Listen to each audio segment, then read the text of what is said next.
Good morning Maharashtra. मी राहुल कुलकर्णी. आजच्या मराठवाडा एक्सप्रेसची सुरुवातच आपण एक अतिशय सकारात्मक अशा बातमीने करतोय. प्रशासनाने घेतलेला तो निर्णय आहे आणि शिवाय मराठवाड्यामध्ये जो ढगाळ आहे गेल्या काही दिवसापासून आजपासून हवामानामध्ये बदल व्हायला सुरुवात होणार आहे. पंकजा मुंडे यांचा कुठे सलग 6वा पराभव झालाय हे सगळं आपल्याला बघायचंय, झटपट बघायचंय मराठवाडा एक्सप्रेसमध्ये.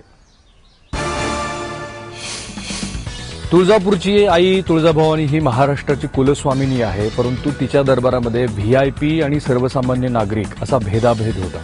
या दोन्ही मंडळीसाठी वेगवेगळी रांग होती. मात्र नूतन जिल्हाधिकाऱ्यांनी या रविवारपासून असा कोणताही भेद करण्यास नकार देऊन व्हीआयपी आणि सर्वसामान्य भाविक यांच्यासाठी एकच रांग असेल असा निर्णय घेतला.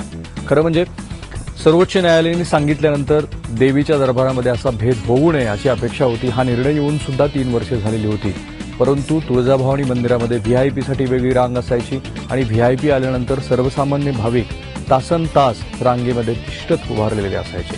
मात्र जिल्हाधिकाऱ्यांच्या या निर्णयानंतर भाविकांची होणारी हेळसांड थांबेल अशी आशा आहे. महत्त्वाचं म्हणजे पुजाऱ्यांनी जिल्हाधिकाऱ्यांच्या या निर्णयाचं स्वागत केलं आहे.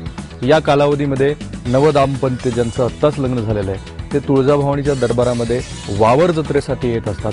त्यांच्यासाठी सर हा फारच सुखद धक्का असणार आहे. ढगाळलेल्या मराठवाड्यामध्ये गेल्या 4-5 दिवसापासून पूर्ण आच्छादन होतं ढगांचं. कुठे कुठे पाऊसही पडत होता. मात्र पुणे वेधशाळेने सांगितलेल्या अंदाजानुसार आजपासून मात्र हवामानामध्ये बदल व्हायला सुरुवात होईल.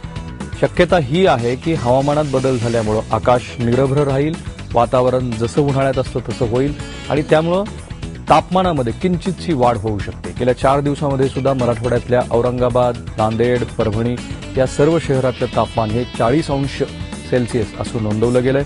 हवामान खात्याच्या अंदाजानुसार आजपासून जोपर्यंत मान्सूनचं आगमन होत नाही तोपर्यंत हवामान हे तापमान साधारणपणे 41 डिग्री सेल्सिअसच्या दरम्यान राहील असा अंदाज आहे. खरं तर ढगाळ वातावरणामुळे सकाळी उकाडा आणि संध्याकाळच्या सुमाराला सुखद गारवा अशी काहीशी परिस्थिती मराठवाड्यात जाणवत होती. परळी विधानसभा मतदारसंघामध्ये म्हणजे मंत्री पंकजा मुंडे यांच्या होमटाऊनमध्ये त्यांचा सलग 6वा पराभव झालेला आहे. आपलेच बंधू राष्ट्रवादीचे नेते धनंजय मुंडे यांनी परळी कृषी उत्पन्न बाजार समिती जी त्यांच्याकडेच होती ती राखली आहे. खरं तर दोघाही बहीण भावासाठी ही लढत प्रतिष्ठेची होती आणि या लढतीमध्ये सर्व डावपेच वापरून धनंजय मुंडे यांनी आपली सरशी करून घेतली. मुद्दा हा आहे की पंकजा मुंडे यांना ज्या भरघोस मतांनी विधानसभा मतदारसंघातल्या मंडळींनी निवडून दिलं होतं धनंजय मुंडे यांचा पराभव करत, त्यानंतर मात्र त्यांना स्वतःच्या मतदारसंघामध्ये कुठेही यश मिळताना दिसत नाहीये. हा त्यांचा सलग 6वा पराभव आहे. याचाच अर्थ असा की येणाऱ्या विधानसभा निवडणुकीमध्ये पंकजा मुंडे यांच्यासमोर धनंजय मुंडे यांचं मोठं आव्हान असणार आहे. त्यामुळे आपल्या कार्यशैलीमध्ये बदल करणं त्यांच्या कार्यकर्त्यांना अपेक्षित असेल. बहुधा सर्वसामान्यांशी अधिक संपर्क साधावा ही कार्यकर्त्यांची त्यांच्याकडूनची अपेक्षा असेल.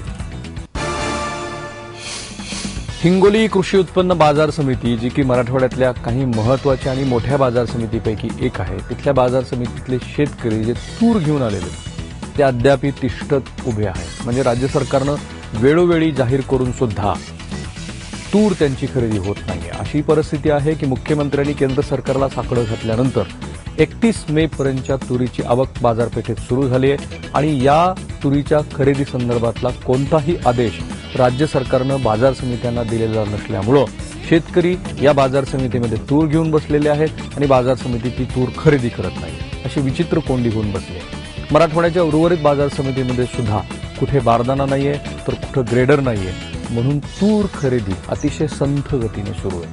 प्रश्न हा आहे की ही तूर खरेदी केव्हा संपेल आणि शेतकऱ्यांच्या हातामध्ये त्याच्या स्वतःच्या मालाचे पैसे केव्हा मिळतील.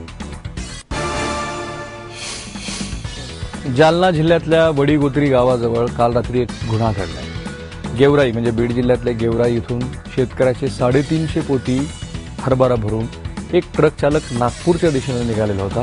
मात्र हा ट्रक वडीगोद्री गावाजवळ आल्यानंतर एका अज्ञात इश्वानं या ट्रक चालकाला चाकूचा धाक दाखवला. त्याच्या खिशातले 6,000 रुपये काढून घेतले आणि साधारणतः 10 लाख रुपये किमतीचा हरभरा असलेला ट्रक घेऊन हा अज्ञात इसम पळून गेला.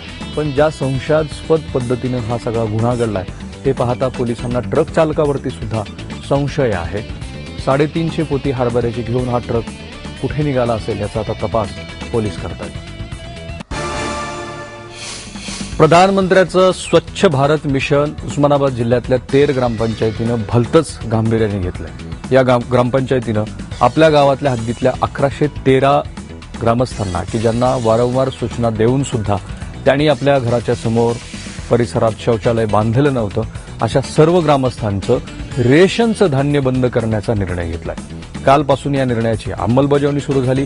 या मंडळींना यापूर्वी वारंवार ग्रामपंचायतीनं सूचना केल्या होत्या, परंतु तरीही यांनी शौचालयाची निर्मिती केली नाही. त्यामुळे त्यांचं रेशन कार्ड जप्त करून ते तहसीलदाराकडे सुपूर्द करण्यात आलंय आणि आजपासून या मंडळींना रेशनवरती असलेला त्यांचा कोणताही धान्याचा कोठा मिळणार नाही.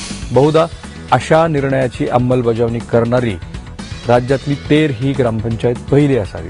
13 हे संत गोरोबा काकाची नगरी म्हणून महाराष्ट्राला परिचित आहे.